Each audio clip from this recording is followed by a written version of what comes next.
Right, hello again everyone.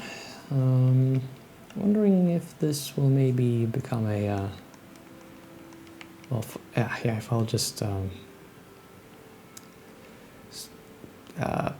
interrupt this episode partway through. We'll see. Anyway, we have some big cutscenes coming up, I'm pretty sure.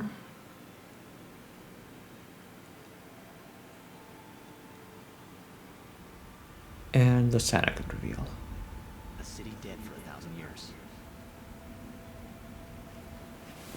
A city I had to see with my own eyes.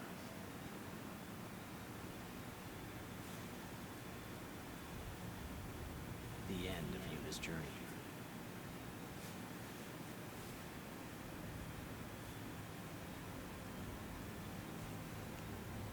The last chapter in my story. My thoughts, they kept floating up and then slipping through my fingers. Slipping away before I could pin them down with words. Yuna, I say no. If we go down there, then you'll...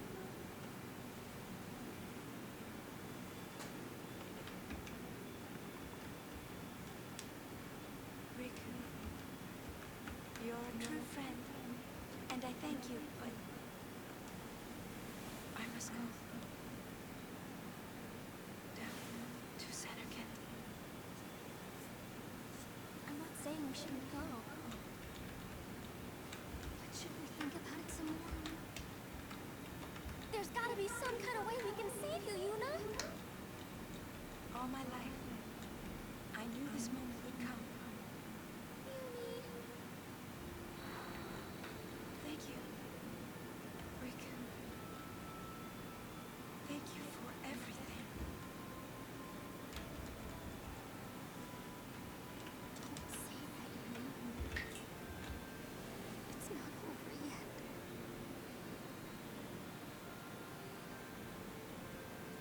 Tell Sith, thank you.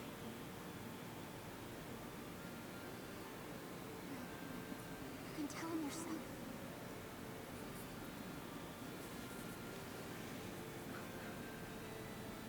Please.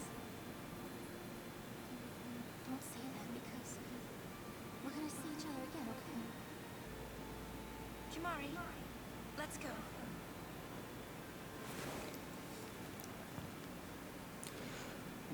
Yeah, I see that sphere. I just wanted to say something else about the music before. I should have said that before I left the zone. See what played after the boss fight there, and during the cutscene where we had our overlook of Zanarkand. I think that track is called Fluctuating Flame. Maybe I've mentioned it before, but I think that track captures the spirit of the game, or the general atmosphere, really well. It is, well, it has its own beauty. It's not very, intricate, maybe. Not a lot going on. But it sounds sort of pleasant, and yet there's something I just find to be sad about it. I can't really put a finger on it though. I can't really detect any minor harmony in it. But still, well, not very sad, but more. It is more gloomy than it is joyous.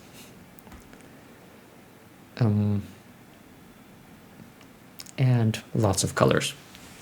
Now, if you don't know much about music theory and harmony analysis, the thing about colors probably doesn't mean a whole lot to you, or doesn't mean what I think it should mean. But well,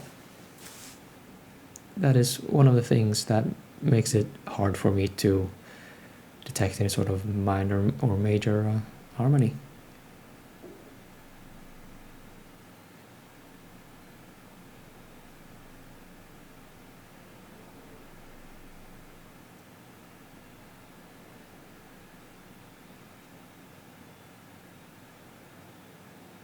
Sir Orin, Kimari told me, when my father wanted me taken from Bavel to Besaid, it was you who told Kimari, right?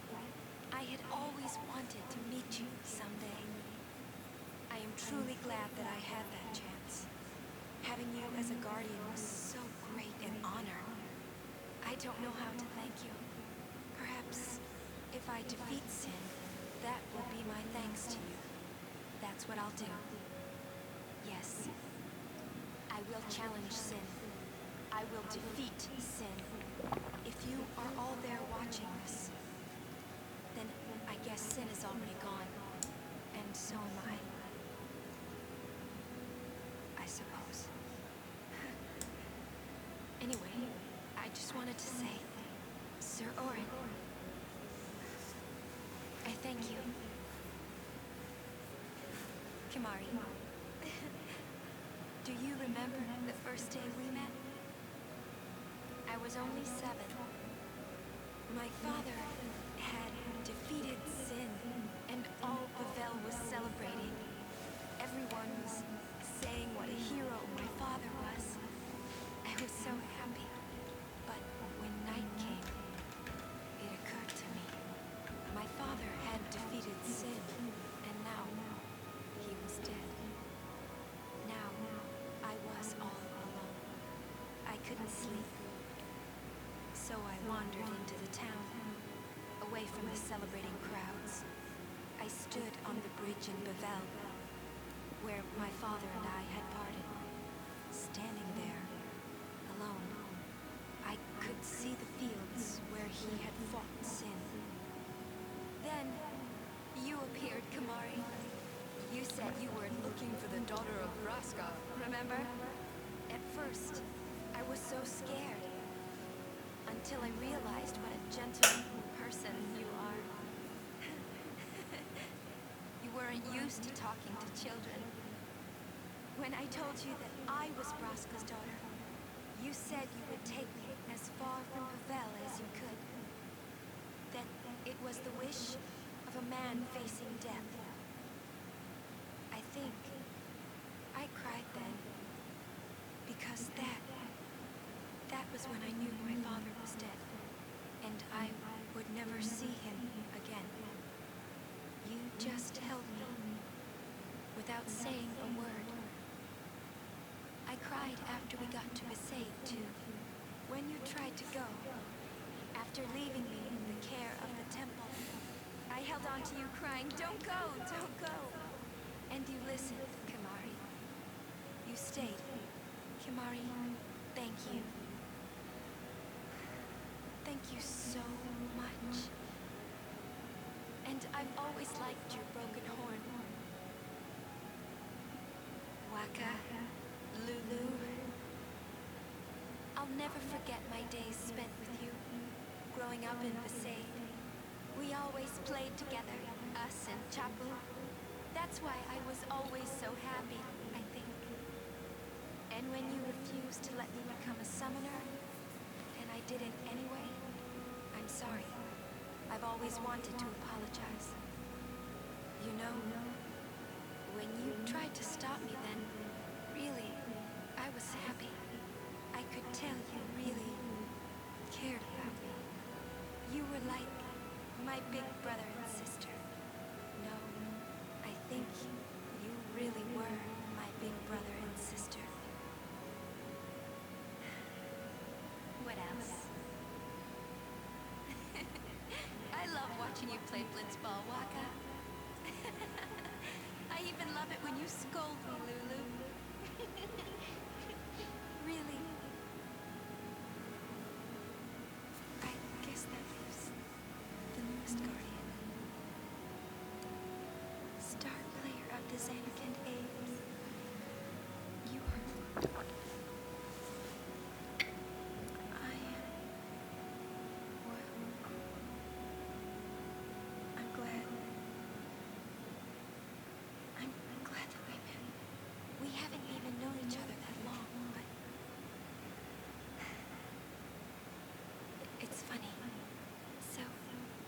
this is what it feels like.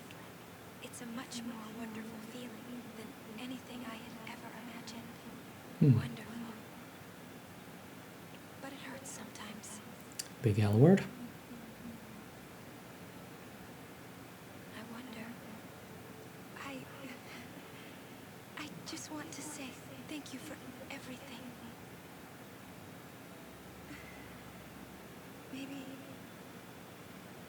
Maybe that's why it hurts.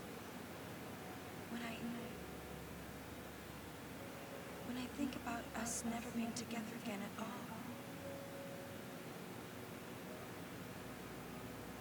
I'm afraid.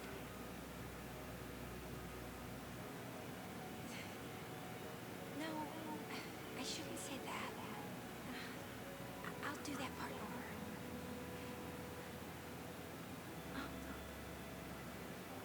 What you up to?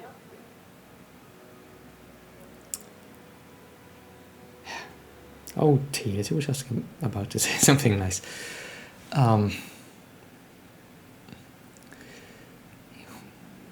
Wow, yeah. Let's just all take a moment and really appreciate that scene. If someone is confused about why I think that should be appreciated, did you notice all the little inflections the voice actress did there? When she was doing an impression of Kimari, chuckling a little during the delivery, and just yeah, really I don't really know the terms, but bringing into the voice what all the sadness and joys that Yuna would feel as a person if, you know, she were real. This was the first Final Fantasy game with voice acting. And for all the imperfections in the translation, although there really aren't that many, well, that I can find anyway, and the not always stellar voice direction, that scene right there with Yuna, if you have a problem with that, don't at me, okay? That is maybe the best performance of her voice actor in the entire game, which I don't know. Well, honestly, I don't think that's saying a whole lot, because I think the voice acting really is quite good. Maybe not perfect, not all the way through, but that scene, 10 out of 10. Would play again. And then take another moment to appreciate that they started their voice acting with this and improved so much, both in terms of localization and voice direction, only for Final Fantasy XII. And although you may sort of have issues with the story and the writing overall in Final Fantasy XIII, I personally don't, but I will not say that the criticisms that people have had for the game are invalid in any way. At least the delivery definitely improves, and the direction, and just how well, I can feel that some things are a little bit jarring here in this game, but in Final Fantasy XIII, it's all smooth, it's all good. Well, for what it is, anyway. So yeah, Square and all the voice actors you've ever hired, good on you. You've done good. Now let's get to the title screen, I think. Yeah.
Listen to my story. This may be our last chance.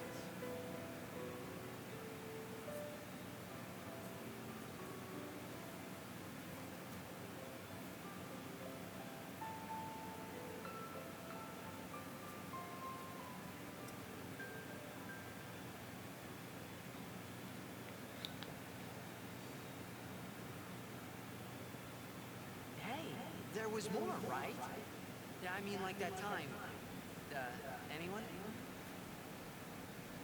I think... Yes? I think that we should stop. Maybe. For now.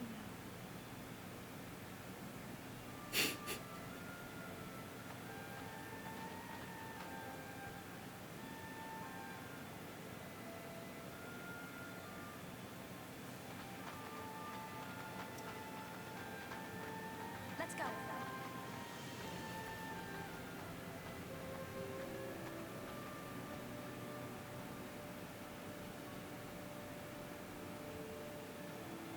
Telling tall tales, are we? Absolute man of culture. Now, just because I can speak all I want here, it's my channel, I can do what I want. Privilege of being a Let's Player, I suppose. Such as, well, as privileged as that is.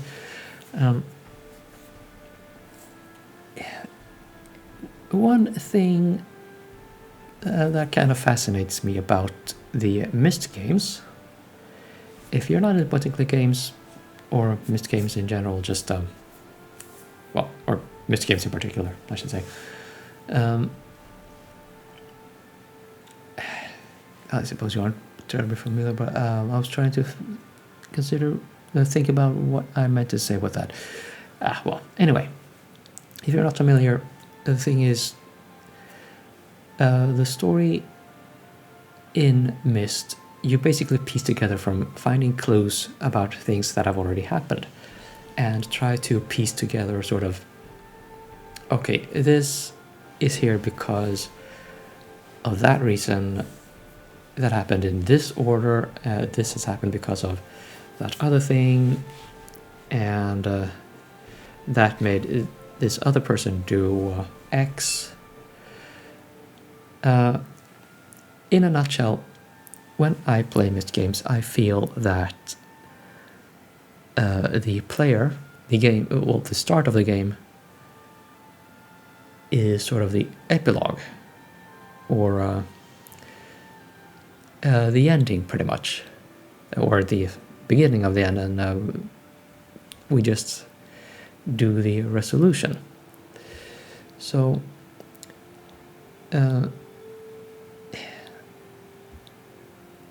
with that kind of thinking, would you say that we just now arrived at the starting point of the game, and everything up to this point has been a prologue? You go and think about that, and I will go save the game, and in the next episode we will continue from this point and get to the absolute encounter creep that is Zanarkand Ruins. Oh joy. Wish me luck.